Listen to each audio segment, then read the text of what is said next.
PM Modi G7 की बैठक के लिए इटली पहुंचे। इटली में 7 राष्ट्राध्यक्षों से मिलेंगे प्रधानमंत्री मोदी। पीएम मोदी की सबसे पहले फ्रांस के राष्ट्रपति मैक्रों के साथ बैठक है।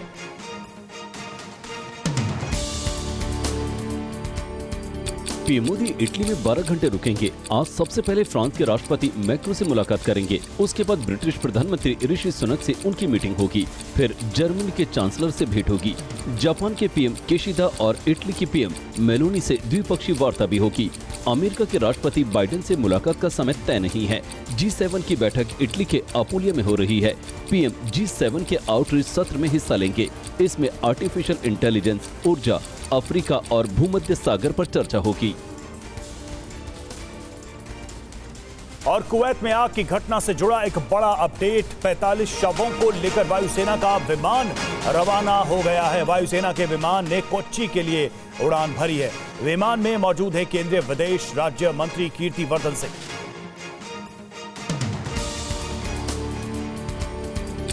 जान गंवाने वाले 45 भारतीयों में से सबसे ज्यादा मृतक केरल के हैं। इनमें तमिलनाडु के 3, आंध्र प्रदेश 3, उत्तर प्रदेश और एक मृतक बिहार, ओडिशा, कर्नाटक, महाराष्ट्र, झारखंड, हरियाणा, पंजाब और पश्चिम बंगाल के हैं। शवों को भारत लाने के लिए गुरुवार रात को वायुसेना का विशेष विमान कुवैत भेजा गया है, जो कुवैत से कोच्चि के लिए रवाना हो चुका है।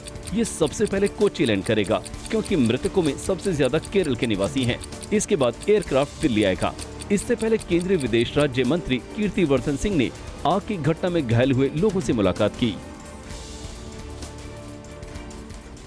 वहीं सिक्किम में भूस्खलन और बारिश से 6 लोगों की मौत हो गई है। करीब 1500 पर्यटक फंसे हुए। सिक्किम में कुदरत के क्रोध ने जबरदस्त तबाही मचाई है। भारी बारिश के बाद जगह जगह लैंडस्लाइड की तस्वीरें सामने आई हैं।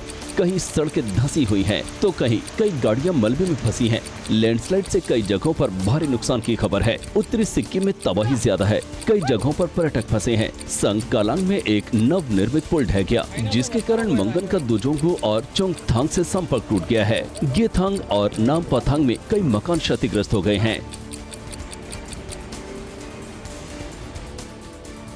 रियासी, कठुआ और डोडा में हुए आतंकी हमलों के बाद अब पुंछ और सांबा में सुरक्षा बल सर्च ऑपरेशन चला रहे हैं। जम्मू पठानकोट नेशनल हाईवे पर भी सुरक्षा बढ़ा दी गई।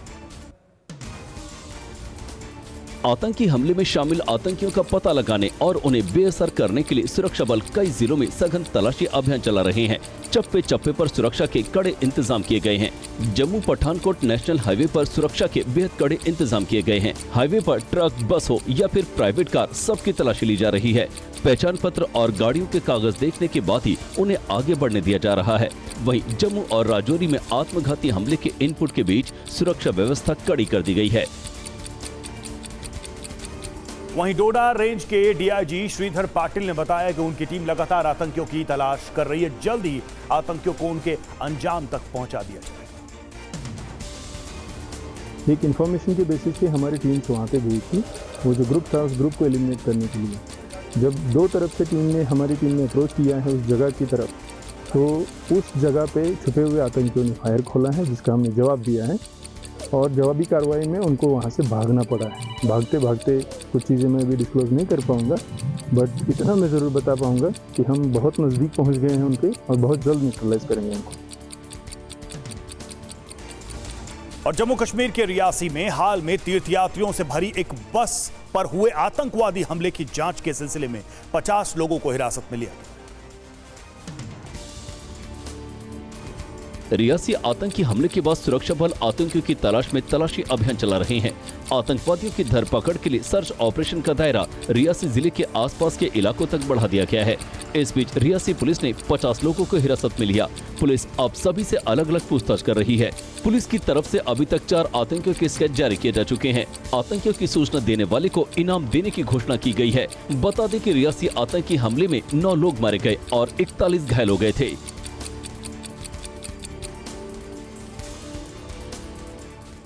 आरएसएस प्रमुख मोहन भागवत गोरखपुर में है। समझा जा रहा है कि 1-2 दिन में सीएम योगी से मुलाकात कर सकते हैं। मोहन भागवत ने गोरखपुर दौरे के पहले दिन कार्यकर्ता शिविर में भाग लिया और स्वयं सेवकों को संघ की शाखाओं की संख्या बढ़ाने और विभिन्न परियोजनाओं के विस्तार के लिए सुझाव दिए। 5 दिन के गोरखपुर प्रवास के दौरान संघ प्रमुख स्वयंसेवकों और प्रशिक्षकों के साथ अलग अलग बैठकें भी करेंगे। बताया जा रहा है मोहन भागवत इस दौरान योगी आदित्यनाथ से भी मुलाकात कर सकते हैं। संघ प्रमुख के दौरे के सियासी मायने भी लगाए जा रहे हैं। हाल ही में लोकसभा चुनाव को लेकर भागवत ने मोदी सरकार को नसीहत दी थी और मणिपुर के हालात को लेकर भी चिंता जताई थी। और मोहन भागवत के बाद आरएसएस नेता इंद्रेश कुमार ने भी लोकसभा चुनाव में बीजेपी के प्रदर्शन को लेकर सवाल उठाए। देखिए उन्होंने क्या। जिस पार्टी ने भर्ती की, अहंकार आया, उसको 241 पर रोक दिया। पर सबसे बड़ी बात जिनके अंदर राम की अनास्था थी, अश्रद्धा थी, और उनको सबको मिलकर 234 पर रोक दिया। कहा तुम्हारी अनास्था का यही दंड तुम्हें है कि तुम सफल नहीं हो सकते। इसलिए जो राम की भक्ति करे तो निरअहंकार करे। इसलिए लल्लू सिंह उसने जनता के ऊपर जुल्म किए थे। राम जी ने कहा थोड़ी देर 5 साल विश्राम कर ले, अगली बार देख लेंगे। नरेंद्र मोदी सरकार के तीसरे कार्यकाल में अजीत डोभाल को फिर से राष्ट्रीय सुरक्षा सलाहकार बनाया गया है। वहीं पीके मिश्रा भी पीएम के प्रधान सचिव बने रहेंगे। पीके मिश्रा और अजीत डोभाल पीएम मोदी के पहले कार्यकाल से ही उनके साथ हैं। गुजरात कैडर के 1972 बैच के आईएएस पीके मिश्रा पहले कार्यकाल में पीएम के अतिरिक्त प्रधान सचिव और दूसरे में प्रधान सचिव थे। वहीं अजीत डोभाल भी साल 2014 में पीएम नरेंद्र मोदी की सरकार बनने के साथ ही बतौर राष्ट्रीय सुरक्षा सलाहकार नियुक्त किए गए थे। Appointment committee of the cabinet यानी एसीसी ने पीके मिश्रा को प्रधानमंत्री का प्रधान सचिव और अजीत डोभाल को राष्ट्रीय सुरक्षा सलाहकार के पद पर फिर से नियुक्ति की मंजूरी दे दी है। अजित पवार ने अपनी पत्नी सुनेत्रा पवार को राज्यसभा से उम्मीदवार बनाया। सवाल यह कि क्या अजित पवार की पार्टी में सब कुछ ठीक है? बारामती लोकसभा सीट से अपनी ननद सुप्रिया सुले से करारी हार के बाद सुनेत्रा पवार ने राज्यसभा से नामांकन कर दिया है। माना जा रहा है कि सुनेत्रा राज्यसभा से निर्विरोध निर्वाचित हो सकती हैं। इसकी वजह है महायुति गठबंधन के पास 180 से ज्यादा विधायक हैं, जबकि महाविकास आघाड़ी के पास केवल 69 विधायक हैं। लेकिन इस फैसले को लेकर अजित पवार की एनसीपी के भीतर सब कुछ ठीक नहीं चल रहा है। बताया जा रहा है सुनेत्रा को राज्यसभा भेजने के फैसले से पार्टी का एक सेक्शन खुश नहीं है। और एनसीपी अजित पवार गुट के नेता और महाराष्ट्र सरकार में मंत्री छगन भुजबल ने सुनेत्रा पवार के राज्यसभा नामांकन पर कहा है कि मैं इस सीट से राज्यसभा जाना चाहता था, लेकिन ये फैसला पार्टी का है, मैं नाराज नहीं। बहुत सारे लोग इच्छुक थे। हाँ, ये भी है, मैं भी इच्छुक था। मैं भी चाहता था कि मुझे वो सीट मिले, मगर सब लोग जो है बैठे और उन्होंने जो है काफ़ी चर्चा करने के बाद हम सब लोगों ने जो है एक दिल से जो है निर्णय लिया है कि सुमित्रा ताई पवार को जो है राज्यसभा की उम्मीदवारी दी जाए। बिल्कुल नाराज नहीं हूँ, नाराज हूँ ना, मेरे मुंह पर आपको नाराजगी दिखती है क्या? और लोकसभा स्पीकर का चुनाव 26 जून को होगा। 18वीं लोकसभा की पहली बैठक 24 जून को होगी। 3 जुलाई तक चलेगा सत्र।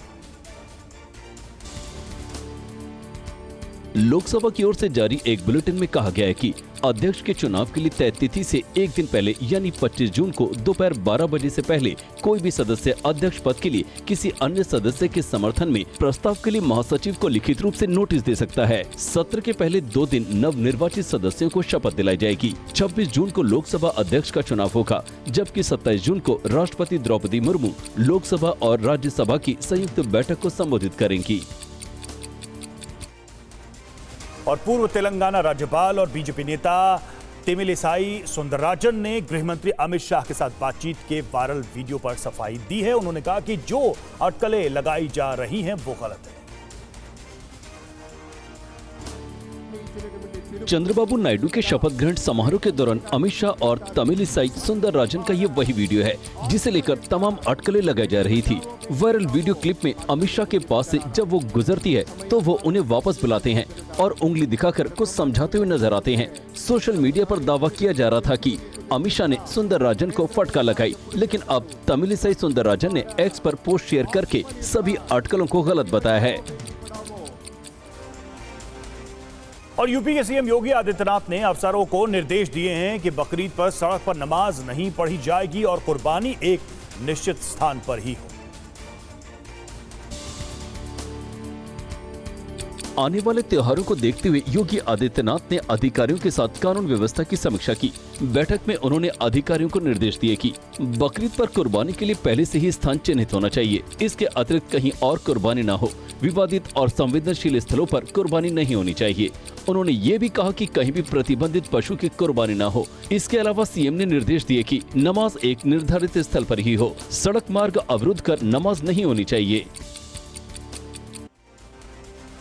और 17 जून को मुस्लिम समुदाय के लोग बकरीद का त्योहार मनाएंगे। लखनऊ ईदगाह इमाम मौलाना खालिद रशीद फिरंगी महली ने कानून के दायरे में रहकर कुर्बानी करने की अपील। जो लोग भी साहिब निसाब हैं वो कुर्बानी का ज़रूर एहतिमाम करें और हमेशा की तरह सिर्फ उन्हीं जानवरों की कुर्बानी की जाए जिन पर कोई कानूनी रिस्ट्रिक्शंस नहीं हैं। और ये भी अपील की गई है कि पब्लिक प्लेसेस पर अवामी जगहों पर कुर्बानी ना की जाए। गली में या सड़क पर कुर्बानी ना की जाए, बल्कि जो लोगों के बड़े अगर घर है या जो बड़े मदरसे हैं, जो स्लॉटर हाउसेज हैं, वहीं पर सिर्फ कुर्बानी की जाए। और नीट परीक्षा में गड़बड़ी को लेकर सुप्रीम कोर्ट में आज फिर सुनवाई होगी। एनटीए ने सुप्रीम कोर्ट से सभी याचिकाओं को एक जगह ट्रांसफर करने की मांग। नीट रिजल्ट विवाद थमने का नाम नहीं ले रहा है। सड़क से लेकर सुप्रीम कोर्ट तक इसकी गूंज सुनाई दे रही है। देश भर में नीट रिजल्ट को लेकर हजारों याचिकाएं दर्ज हैं। एनटीए ने देश के विभिन्न हाई कोर्ट में दायर याचिकाओं को सुप्रीम कोर्ट में ट्रांसफर करने की मांग की है। इससे पहले सुप्रीम कोर्ट ने गुरुवार को एनटीए को बड़ा झटका दिया। कोर्ट ने 1563 छात्रों के स्कोर कार्ड रद्द कर दिए। एससी में अभी पेपर लीक की जांच, परीक्षा रद्द करने की मांग और काउंसलिंग पर रोक लगाने की मांग पर फैसला आना बाकी है। और केंद्रीय शिक्षा मंत्री धर्मेंद्र प्रधान ने नीट परीक्षा के पेपर लीक होने के आरोप को सिरे से खारिज कर दिया। उन्होंने कहा कि नीट परीक्षा में पेपर लीक का कोई सबूत नहीं मिला। धर्मेंद्र प्रधान ने बताया कि सरकार सुप्रीम कोर्ट में जवाब देने के लिए तैयार है। इस मुद्दे पर सरकार एक समिति बना रही है। वहीं पेपर लीक के सवाल को भी नकार दिया। पेपर लीक की हमारे पास कोई जानकारी नहीं है। मैंने उस रीट पिटीशन को अनुध्यान कराया, कोई भी एक भी जगह पे प्रमाण नहीं है। एक एलिगेशन पेपर लीक हुआ है, कहाँ है प्रमाण हुआ है? एक दो चीजों की न्यूज आइटम तो अगर प्रमाण आधारित होता है तब कोर्ट उसको विचार करेगी, सरकार अपना पक्ष रखेगी और कोर्ट में 8 जुलाई को चर्चा भी होगी। और सुप्रीम कोर्ट के आदेश के बाद अब ग्रेस मार्क्स पाने वाले छात्रों की 23 जून को फिर से परीक्षा होगी। इस रिपोर्ट में देखिए छात्रों के कोर्ट के फैसले पर छात्रों की क्या प्रतिक्रिया। ग्रेस मार्क्स के साथ 720 नंबर हासिल करने वाली छात्रा अंजलि यादव ने कहा कि वो परीक्षा देने को तैयार हैं। अभी जो हो गया उसको भूल के दोबारा से तैयारी करने की कोशिश करें, दोबारा से तैयारी करें।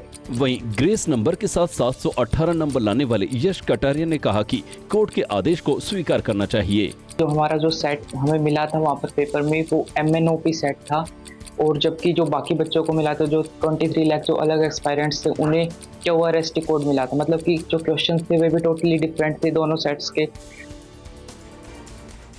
और नीट परीक्षा मामले में कांग्रेस सरकार के खिलाफ आक्रामक है। कांग्रेस अध्यक्ष मल्लिकार्जुन खड़गे ने गंभीर आरोप लगाए। खड़गे ने सोशल मीडिया प्लेटफॉर्म एक्स पर लिखा कि नीट परीक्षा में केवल ग्रेस मार्क्स की समस्या नहीं थी, धांधली हुई है, पेपर लीक हुए हैं, भ्रष्टाचार हुआ है। नीट परीक्षा में बैठे 24 लाख छात्र छात्राओं का भविष्य मोदी सरकार के कारनामों से दांव पर लग गया है। एग्जाम सेंटर और कोचिंग सेंटर का एक नेक्सस बन चुका है, जिसमें पैसे दो पेपर लो का खेल खेला जा रहा है। सरकार एनटीए के कंधों पर अपनी कारगुजारियों का दारोमदार रखकर अपनी जवाबदेही से पीछा नहीं छोड़ा सकती। पूरे नीट घोटाले में कांग्रेस पार्टी सुप्रीम कोर्ट की निगरानी में एक निष्पक्ष जांच की मांग करती है। और नीट परीक्षा को लेकर NSUI ने केंद्रीय मंत्री धर्मेंद्र प्रधान के आवास के बाहर प्रदर्शन किया। छात्रों को न्याय देने की मांग। छात्र संगठन NSUI के इंचार्ज और राष्ट्रीय सचिव हनी बग्गा के नेतृत्व में विरोध प्रदर्शन किया और जमकर नारेबाजी की। देखिए, सुप्रीम कोर्ट के फैसले का हम स्वागत करते हैं, लेकिन आप ये देखिए जो छात्र टॉप कर दिया है उस छात्र को भी कैंपस नहीं मिल रहा है, बहुत शर्म की बात है। हम लगातार सवाल पूछ रहे हैं, सरकार जवाब नहीं दे रही है, एनटीए जवाब नहीं दे रही है और आज हम धर्मेंद्र प्रधान जी के आवास के बाहर हैं और हम ये सुनिश्चित करेंगे कि जो घपलेबाजी हुई है उसमें नीट के छात्रों को न्याय मिले। हम यहाँ डटे रहेंगे, हम यहाँ लड़ते रहेंगे।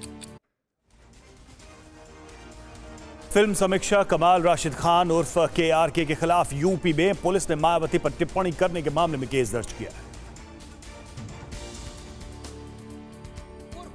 अक्सर अपने बयानों को लेकर विवाद में रहने वाले कमाल राशिद खान नई मुसीबत में फंस गए हैं।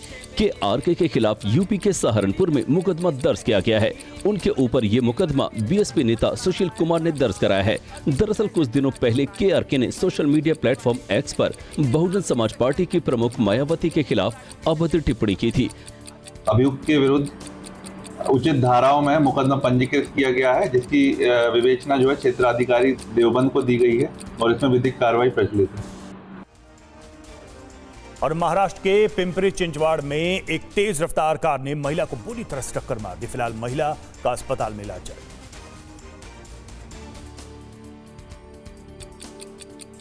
तस्वीरों में कुछ लोग सड़क पार कर रहे हैं, उनमें वो महिला भी शामिल थी जो हादसे का शिकार हुई है।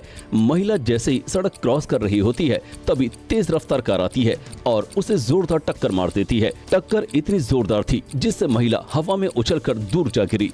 पीड़ित महिला को गंभीर चोटें आई हैं, उसे अस्पताल ले जाया गया।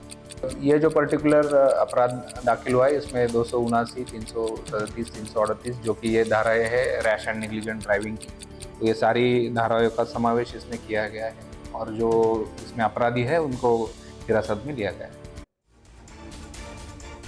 और कर्नाटक के पूर्व सीएम और बीजेपी के वरिष्ठ नेता येदियुरप्पा के खिलाफ पॉक्सो केस में गैर जमानती वारंट जारी हुआ है। यह वारंट यौन शोषण के आरोप पर जारी किया गया है। 17 साल की एक लड़की की मां ने येदियुरप्पा पर आरोप लगाया कि उन्होंने इस साल 2 फरवरी को बेंगलुरु की डॉलर्स कॉलोनी स्थित अपने आवास पर भेंट के दौरान उसकी बेटी का यौन उत्पीड़न किया है। इस मामले में येदियुरप्पा के खिलाफ केस भी दर्ज है। मामले पर बनी CID की विशेष जांच दल ने पूर्व सीएम को पूछताछ के लिए बुलाया था, लेकिन वो हाजिर नहीं हुए। पूछताछ के लिए येदियुरप्पा ने और समय मांगा था। इस बीच परिवार ने कोर्ट से येदियुरप्पा को गिरफ्तार करके पूछताछ की मांग की थी। और दिल्ली में चांदनी चौक के मारवाड़ी कटरा में भीषण आग लगी। मौके पर पहुंची 30 दमकल की गाड़ियों ने कड़ी मशक्कत के बाद आग पर काबू पाया। दिल्ली के भीड़-भाड़ और संकरी गलियों वाले चांदनी चौक इलाके में आग की खबर से हड़कंप मच गया। नई सड़क इलाके में लगी आग ने विकराल रूप अख्तियार कर लिया। पटिया और टी आयरन पर बनी 2 इमारतें गिर गई हैं। हादसे में कई दुकानें जलकर खाक हो गई। फिलहाल आग पर काबू पा लिया गया है। फायर इज सराउंडेड, आप कह सकते हैं अंडर कंट्रोल है, कोई घबराने वाली बात नहीं है। ये करीब 40 फायर टेंडर हैं और अगर आप 40 को 4 से मल्टीप्लाई भी कर ले मिनिमम तो करीब 170-175 आदमी ऑफिसर से लगे। कोई कैजुअल्टी नहीं है, कोई फंसा हुआ नहीं है।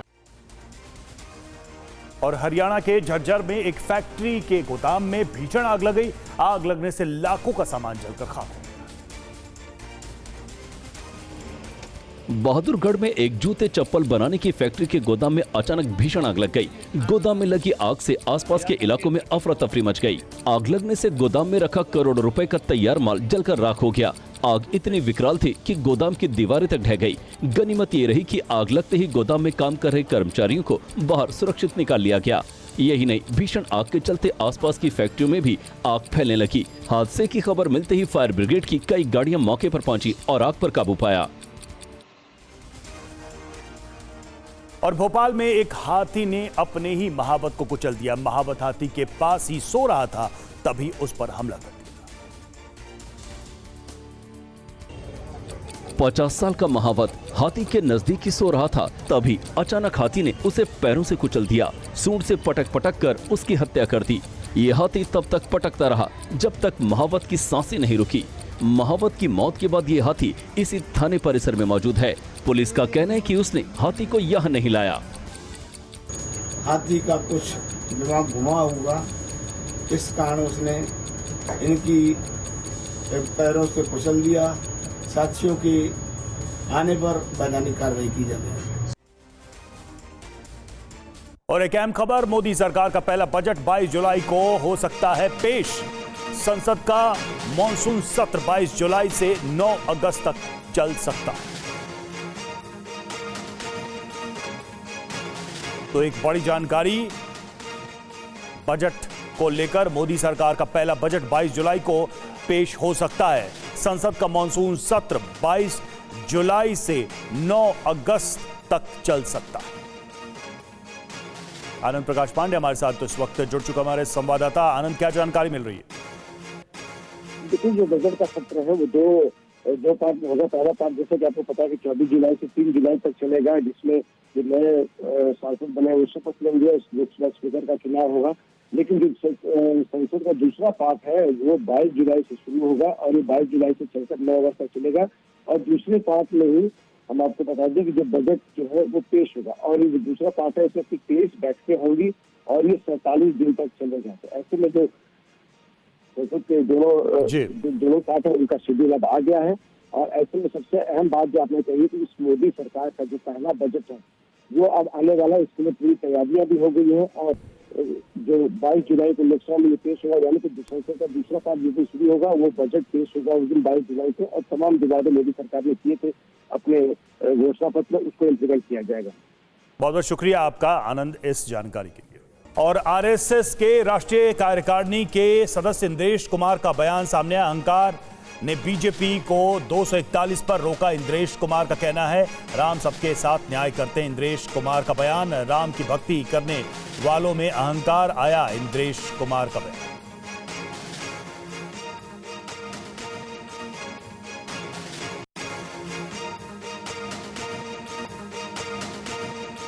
और आज प्रधानमंत्री मोदी मैक्रों से करेंगे मुलाकात। G7 की बैठक में हिस्सा लेने के लिए इटली में मौजूद प्रधानमंत्री आज इमैनुअल मैक्रों से होगी मुलाकात। फ्रांस के राष्ट्रपति इमैनुअल मैक्रों।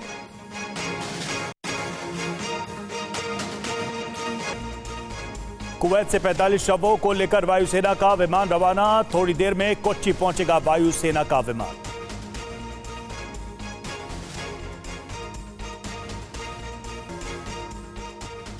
एनटीए की याचिका पर आज सुप्रीम कोर्ट में सुनवाई। सभी याचिकाओं को सुप्रीम कोर्ट में ट्रांसफर करने की मांग।